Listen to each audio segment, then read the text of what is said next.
একটা থালায় আমি 4 পিস কাতলা মাছ নিয়েছি। তো মাছটাকে আজকে একটু অন্যরকমভাবে বানিয়ে দেখাবো। তো মাছটায় প্রথমে আমি নুন, হলুদ গুঁড়ো, লঙ্কা গুঁড়ো, ধনে গুঁড়ো, জিরে গুঁড়ো, লেবুর রস আর কিছুটা সরষের তেল দিয়ে ভালো করে মাখিয়ে কিছুক্ষণ রেখে দিলাম।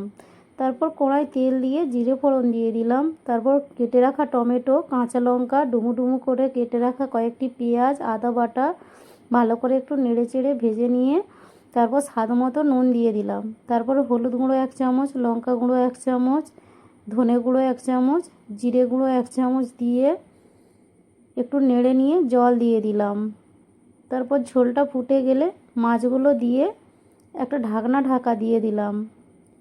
15 মিনিট পরে ঢাকনা খুলে ঝোল মরে আসলে ধনেপাতা দিয়ে নামিয়ে নিলাম।